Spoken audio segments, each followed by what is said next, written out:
Welcome back to the morning show here on Arise News. Thank you for staying with us. It's time now for the week that was. Let's take a look at the top stories that made headlines around the globe this week, starting with the story that one of our guests will address later on the show, and that's about an appeal by a coalition of civil society groups in Rivers State to President Bola Ahmed Tinubu to suspend plans by his government to resume oil exploration in Ogoni land. At a news conference in Port Harcourt, the civil society organizations highlighted challenges confronting the Ogoni people and asked the federal government to appropriate $1 trillion for the environmental audit of the Niger Delta region. Ovieteme George reports. From today onwards, Shell is declared persona non grata in Ogoni. No to Shell! No to Shell! That's January 4, 1993 declaration by poet, author, and environmental activist Ken Saro-Wiwa holds sway in Ogoni land 32 years after martyrdom, alongside 8 of his kinsmen. Oil exploration and exploitation stopped in Ogoni land, and so does revenue to Rivers State and the federal government. Its complex history of oil exploration and environmental pollution dates back to 1950.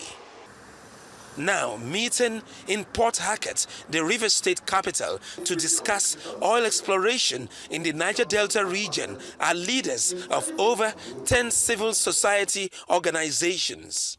Any meeting of stakeholders of Ogoni should take place in Ogoni land. They expressed concern about a purported meeting scheduled to hold in the presidential villa on Tuesday. What I want President Tinubu to do is to stop the meeting that it's about having with Ogoni people and come to Ogoni land, to apologize to the Ogoni people, to listen to the plights of the Ogoni people, to see for himself how Ogoni look like, and not to just come and talk about oil, because he has promised the world that he's going to ramp up oil production to 2 million barrels, 3 million barrels. It is not Ogoni oil. There is blood on Ogoni oil. This is the second time the president is inviting some stakeholders selected or known by him or by those close to him to the villa for a discussion that concerns the entire Ogoni people. We expect, at this point in time, President Bola Ahmed Tinubu will come to Ogoni and then come out for a stakeholders engagement meeting. If this happened in Osun State or Yoruba land, where the president comes from, I'm sure President Tinubu would have taken a very serious action. The cleanup of the Niger Delta environment is also on the front burner at this meeting in the Rivers State capital. The government of Nigeria, alongside its allies, the multinational companies who have destroyed and killed a lot of people in the Niger Delta, should put aside $1 trillion for immediate cleanup of the Niger Delta. We want them to also come and clean up our creeks, our rivers, our streams, so that those who are fishermen will continue fishing and have good livelihoods. They should look passionately into the Ogoni Bill of Rights, of the legitimate demands of the people, which other ethnic nationalities are enjoying in abundance, even without having an oil well. Look at what oil money has done in Abuja that does not have one oil well. The people that have oil can no longer eat. The CSOs also reject divestment plans by the international oil companies. There is no proper consultation with the people as regards why are we divesting? What does it mean to divest? How do we clean up the mess that their business have caused over the past 7 decades? Since that is not done, the impression created is that we are handing over to whoever they want to take over. And then they are even giving loans to the people that are buying off this asset. Ovieteme George, Arise News.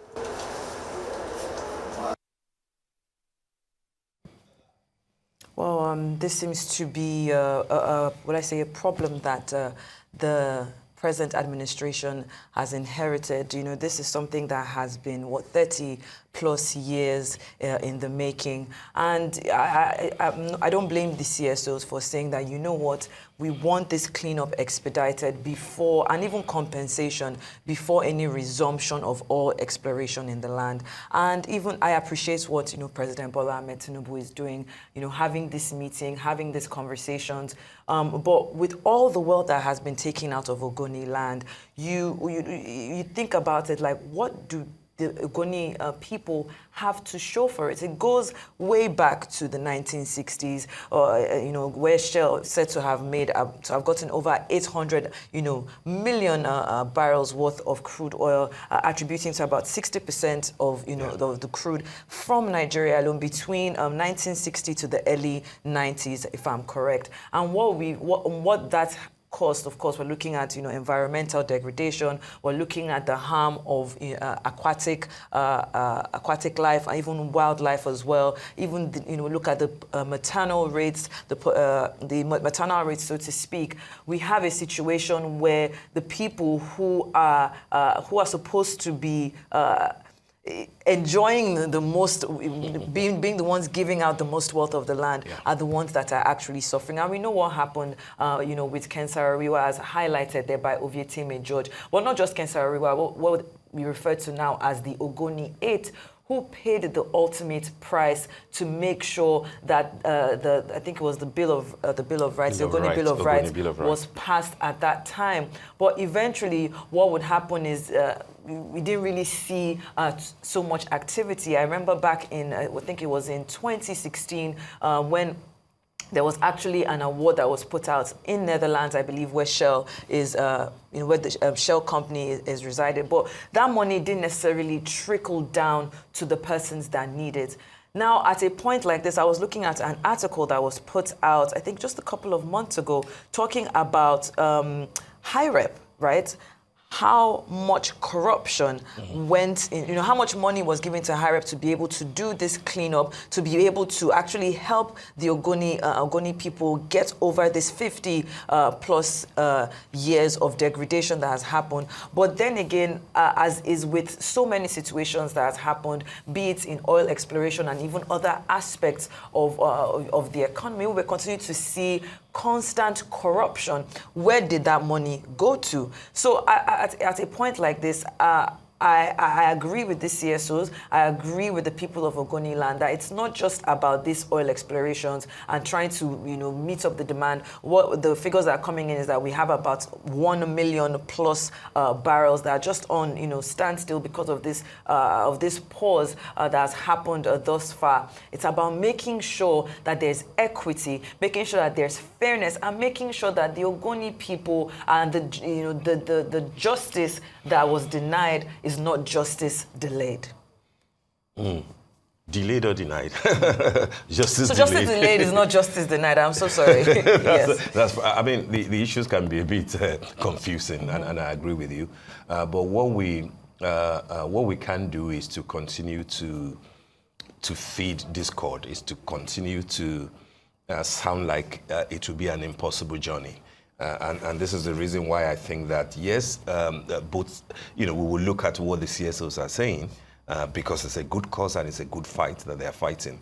But we should also look about the future of Nigeria, which, of course, is what informed President Bola Ahmed Tinubu, to say that we can't totally heal the wounds of the past, but we can move on, knowing that we've substantially addressed the ills of the past, particularly as it concerned Ken Saro-Wiwa, concerned the others that were, killed by the junta in 1995. And the fact that we need to clean up the environment. But we can't do that if we don't come together, sit down, discuss, debate, and then agree on how to move forward. A meeting has been held, and you're aware of it, Governor Sim Fubara leading important people from that part of Nigeria to Abuja to meet with the president.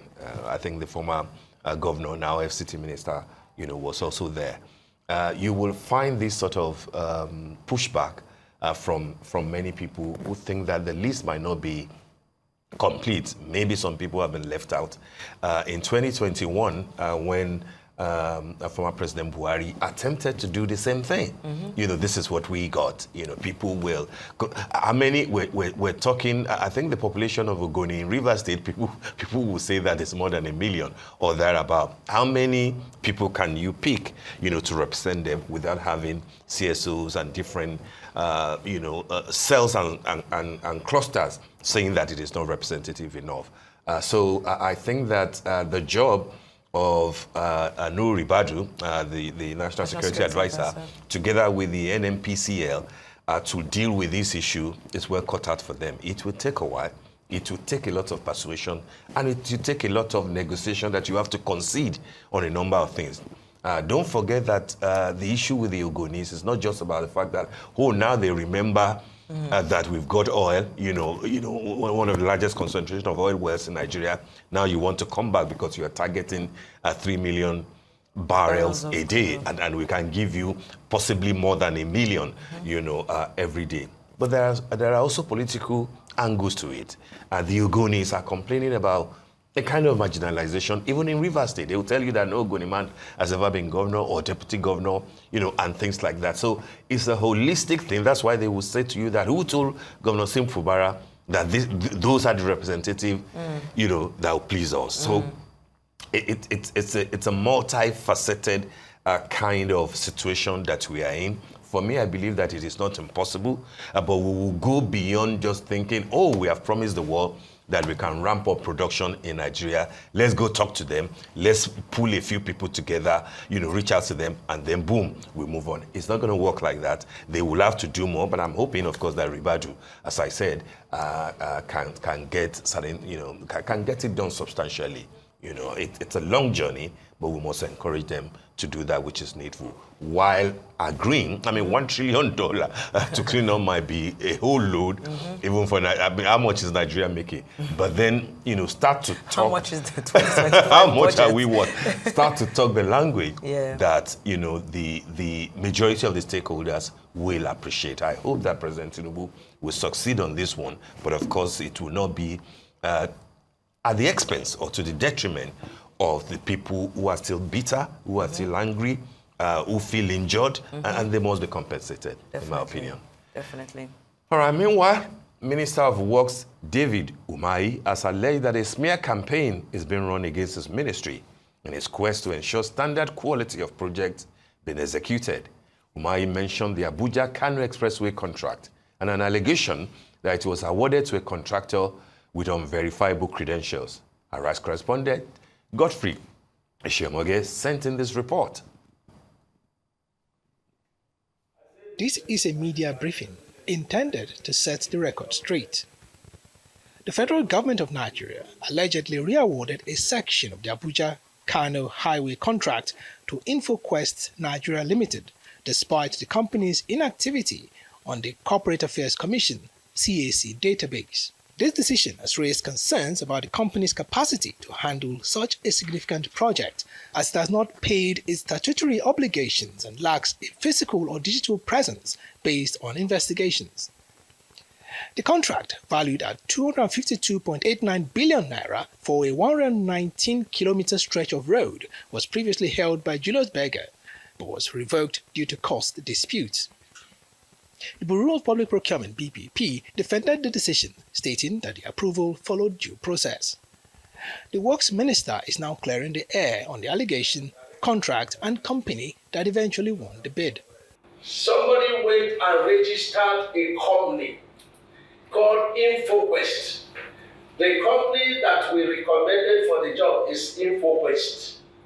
There is this O and Q. So everything is international limited.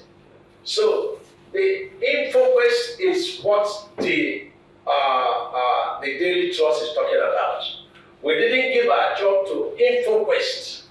So, but InfoQuest is very smart and very intelligent. When they saw that a company registered InfoQuest to claim their land in Abuja, they went to court and they got judgment in court and they went to the CAC requesting to deregister InfoQuest. The Works Minister says Julius Berger is not fully equipped to operate as a contractor on the highway project. Julius Berger is living in the past glory. They don't have equipment, and I will prove it. I have documents to show you that most of the equipment that Julius Berger is using on Abuja-Kaduna, they are hired equipment from this company that will get the job. During a question and answer session, however, Umahi said the door is not completely shut on Julius Berger, assuring that it can still make a fresh bid for another section of the Abuja-Kaduna highway project.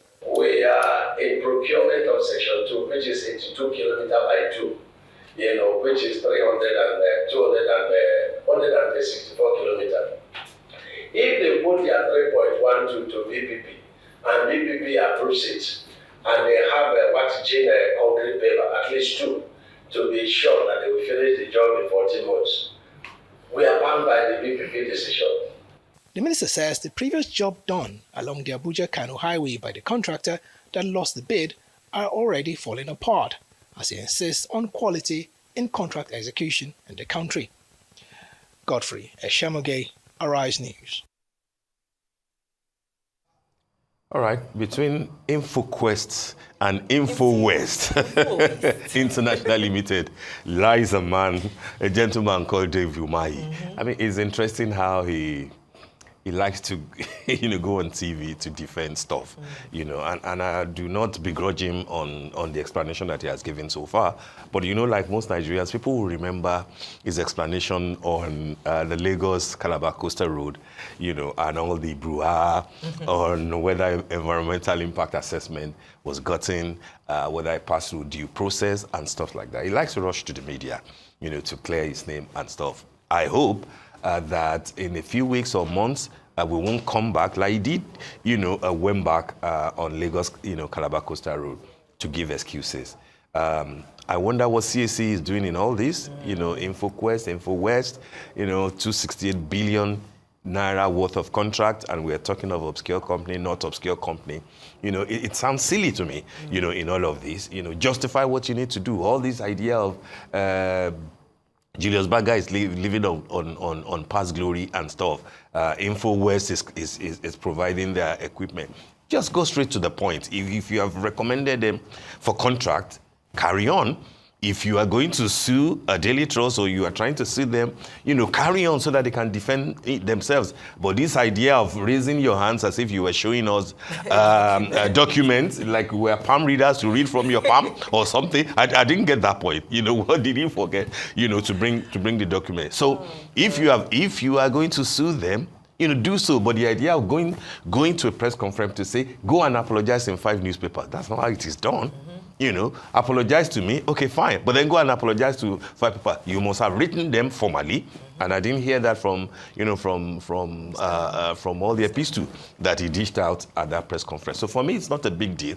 If you have chosen to award that contract, we will see the quality of InfoWest in what they are going to deliver between Abuja and Kano Road. Not you saying, I don't like the fact that it says, hold me responsible. That's fine. We will hold him responsible. We have that on tape in case anything happens. And, exactly. This in itself, like you said, it's just a situation of, waiting to hear back, because the newspaper he was referring to there was Daily Trust, who had put out that article saying that the company, InfoQuest, didn't go through due process and didn't even have and does not seem to have the kind exactly. of, And even, just a quick Google search of the InfoWest itself, there's not a website, there is a Facebook page, there's been 1 or 2 things. He's come out to say that they've done stuff. He feels duty bound to defend exactly, them, so but at this point it's really just a situation of both sides of the story, still waiting to hear back from Daily Trust to see if maybe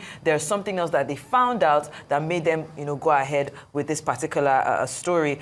Just to quickly touch on Julius Berger, because he mentioned that in the VT, talking about how they're still living on past glory, and they've come out to say that no, that's not the situation.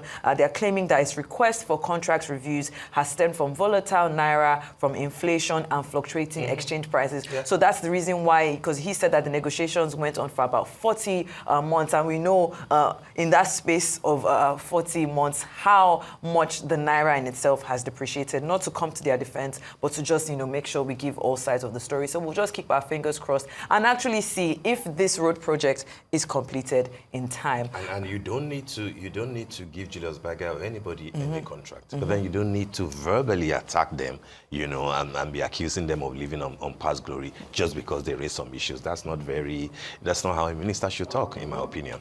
But yeah. Well, still in Nigeria, a federal high court in Abuja on Thursday made an order prescribing the Lakurawa sect and other similar groups in any part of Nigeria, especially in the northwest and north-central regions of the country. Justice James Omotosho, in a ruling on the ex parte originating summons filed by Attorney General of the Federation and Minister of Justice Lateef Fagbemi, also declared the group as a terrorist organization. An assistant director in the Federal Ministry of Justice, David Kaswe, moved the notion dated January 13th and filed January 14th by the Director of Public Prosecutions of the Federation, MB Abubakar.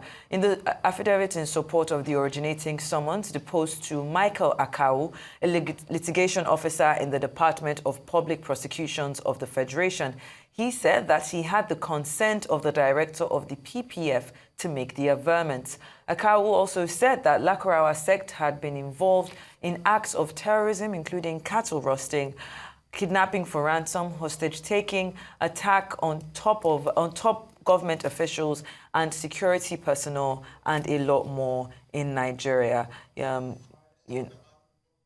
The Federal High Court, of course, the Lakurawa sect had come up a number of times in the past year or two, like I said in that introduction, known for hostage taking, known for attacking top government officials, known for spreading ideology that undermines constituted authorities and attacks on government officials and security personnel. Now, Justice Omotosho ruling in favor of the AGF's application, issuing the following orders, apart from the proscription of the Lakurawa sect, the ban on other similar groups, and as well as a public notification and the prohibition of participation in any, in the Lakurawa sect or any similar-minded sect. Now, this in itself, when we look at, banditry and, kidnapping for marriage, we look at sexual violence, is something that we've struggled with, not just with the Lakurawa sect, but with ISWAP, with Boko Haram.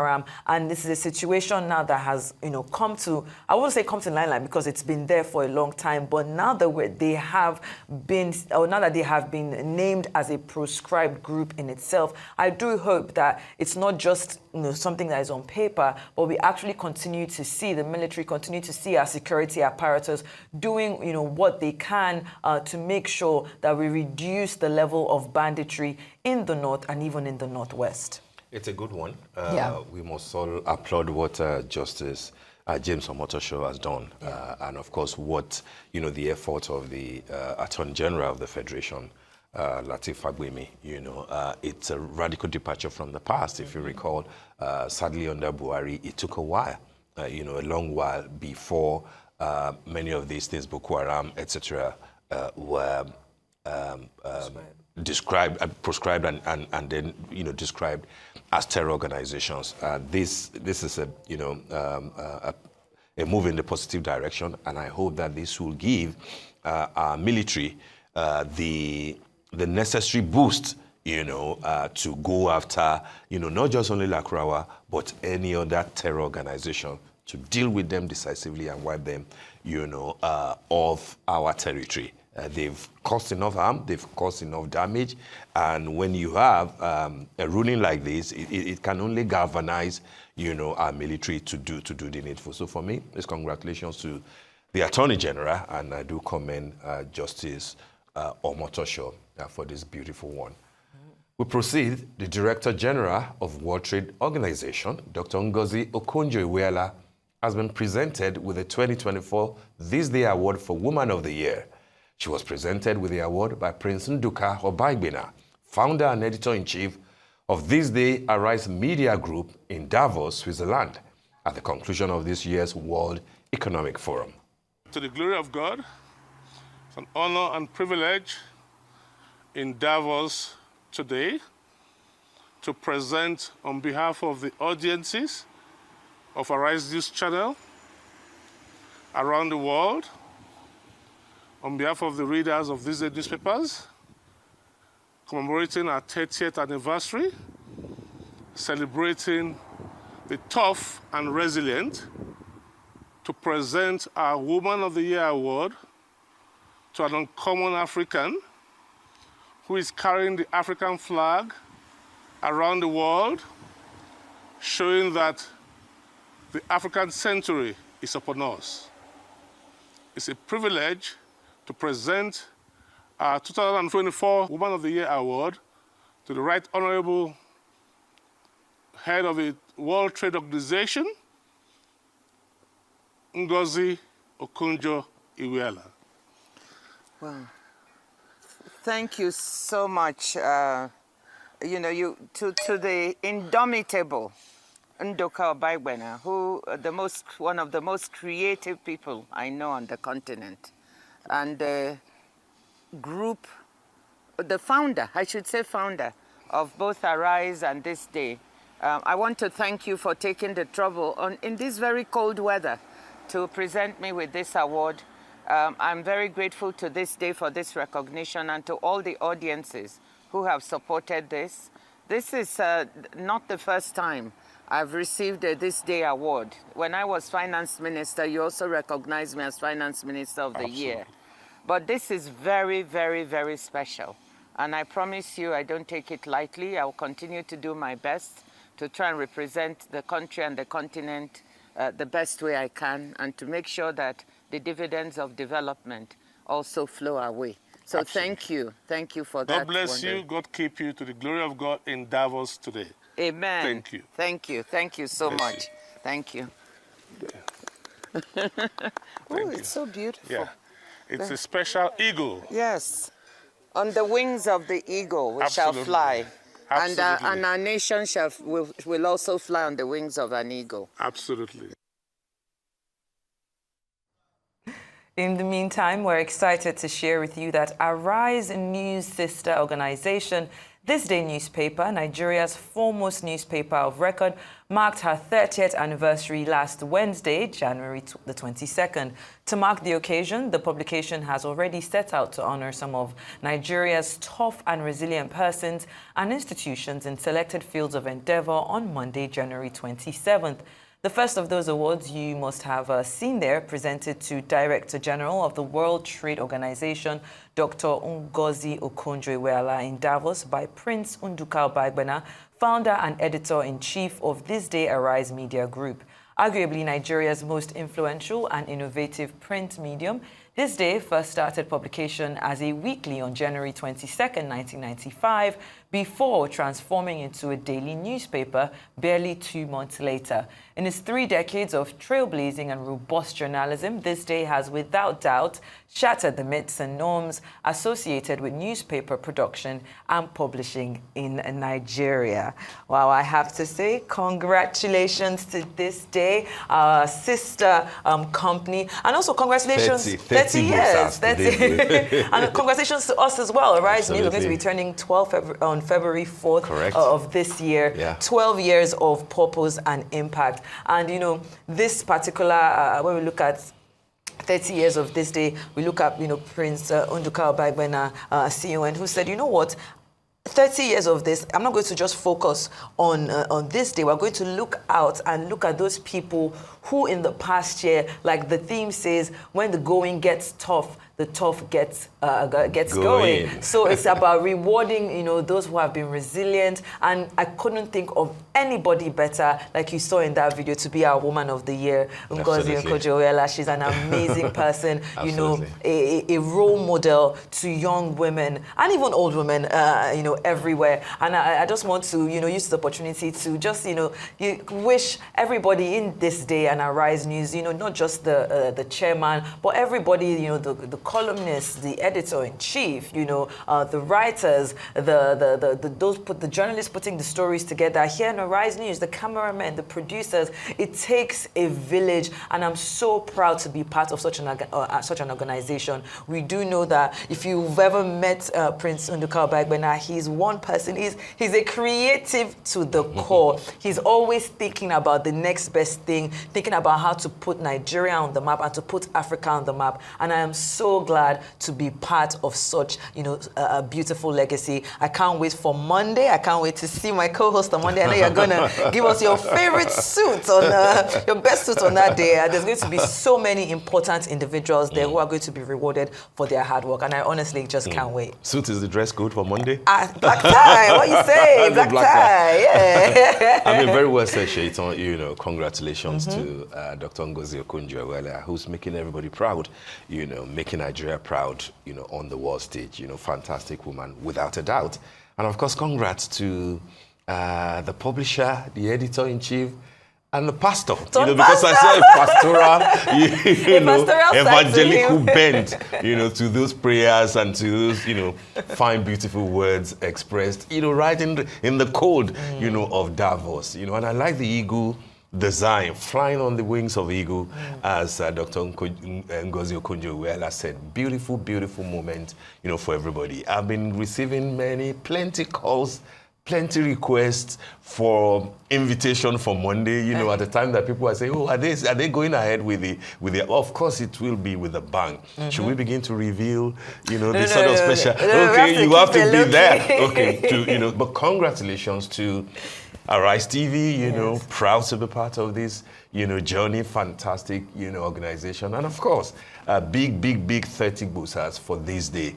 I think about a year or two ago, we had the course just at a time like this to discuss, the trajectory of this day, right on this seat, that time. And a senior colleague sent me a message when I said on that program, and I'm repeating and maintaining it, that on that day in January, 1995, that I bought the first edition of This Day, still somewhere in my library. And the gentleman sent, a message to say that, hey, really, you were you in journalism then? And I said, oh yes, I was at The Guardian, as a young journalist. The Guardian was proscribed along with a few other newspapers.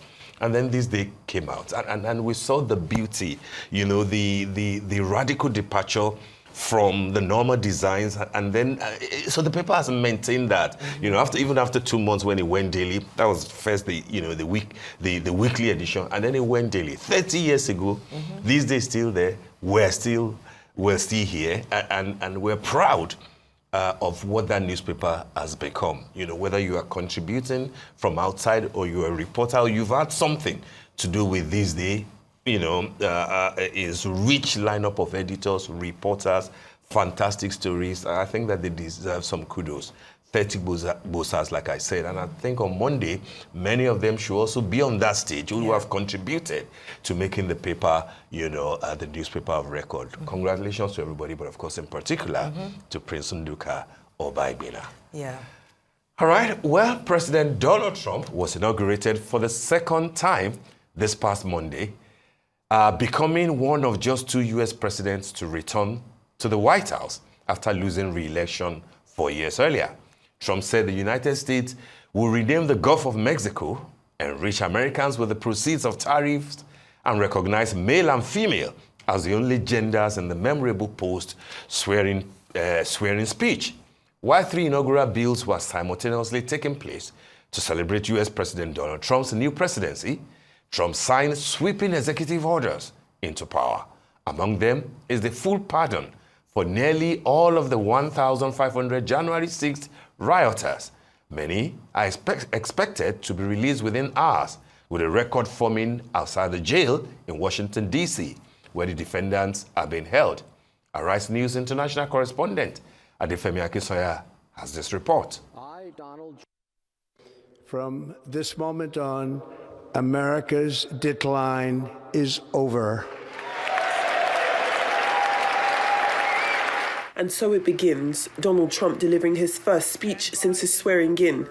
The 47th President of the United States spared no blushes when he shared his plan for the future. Places from which His speech cemented the beginning of this new era of democracy, and at the same time, the departure of what was before. After bidding farewell to former President Joe Biden and former First Lady Dr. Jill Biden, Trump spoke again, this time far more candidly in the Emancipation Room. The journey to reclaim our republic has not been an easy one, that I can tell you. Those who wish to stop our cause have tried to take my freedom and indeed to take my life. Just a few months ago in a beautiful Pennsylvania field, an assassin's bullet ripped through my ear. But I felt then, and believe even more so now, that my life was saved for a reason. I was saved by God to make America great again. Sir, this is a proclamation declaring a national emergency at the southern border of the United States.